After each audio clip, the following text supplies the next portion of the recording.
అందరికీ నమస్కారమండి. Welcome to my channel.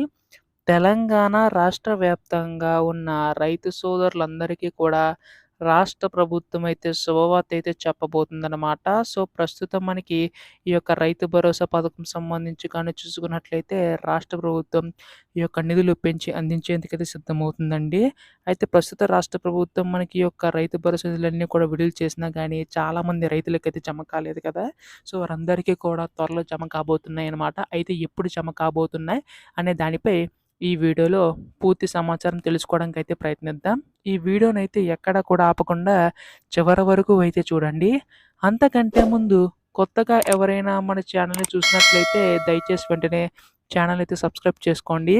దీని ద్వారా నేను పెట్టే ప్రతి చిన్న లేటెస్ట్ అప్డేట్ కూడా మీరు ఎప్పటికప్పుడు మిస్ కాకుండా తెలుసుకోగలుగుతారు. అలాగే వీడియోకైతే లైక్ చేయండి. మరికొంతమందికి ఈ సమాచారం అయితే తెలుస్తది. ఇంకా ఆలస్యం చేయకుండా వీడియోలోకైతే వెళ్ళిపోదాం. సో, ప్రస్తుతం రాష్ట్ర ప్రభుత్వం రైతన్నలందరికీ ఉపయోగపడేలాగా ఎన్నికల టైంలో అనేక పథకాలకు సంబంధించి హామీలైతే ఇవ్వడం అయితే జరిగింది కదండీ. అంటే గతంలో మనకి రైతు రుణమాఫీ కూడా అందించేవారు.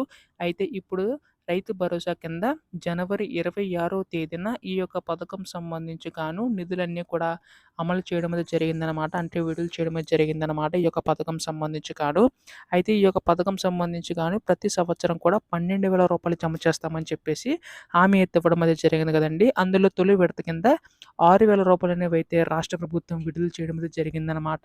సో, ఇక్కడ మనకి ముఖ్యంగా చూసుకున్నట్లయితే ఈ యొక్క రూ. 6,000 సంబంధించి చాలామందికి జమ అయినాయి కానీ కొంతమందికైతే జమ కాలేదు. సో, వారికి ఎప్పుడు జమ అవుతాయి అనే దానిపై కూడా చాలామందికైతే సందేశం అయితే ఉందండి. సో, ప్రస్తుతం 3-4 ఎకరాల వరకు ఉన్న రైతు సోదరులందరికీ కూడా ఈ యొక్క పథకం సంబంధించిన నిధులన్నీ జమ అయ్యాయి. అయితే ఇప్పుడు మనకి 4-10 ఎకరాల లోపు రైతులు ఎవరైతే ఉంటారో సో, వారందరికీ కూడా ఈ యొక్క రూ. 6,000 అనేవైతే జమ చేయడానికైతే సిద్ధమవుతుందండి. సో, దానికి సంబంధించి ఎవరికైతే సాగు భూమి కలిగి ఉంటుందో వారికి మాత్రం ఇచ్చే అవకాశం ఉందన్నమాట రాష్ట్ర ప్రభుత్వం. సో, దీనికి సంబంధించి రేపుల్లోగా నిధులన్నీ కూడా విడుదల చేసే అవకాశం ఉందండి. ఇప్పుడు దీనిపై ఎటువంటి చిన్న లేటెస్ట్ అప్డేట్ వచ్చినా గానీ మీరు ముందుగా తెలుసుకోవాలనుకుంటే వెంటనే ఛానల్ అయితే సబ్స్క్రైబ్ చేసుకోండి. ధన్యవాదములు.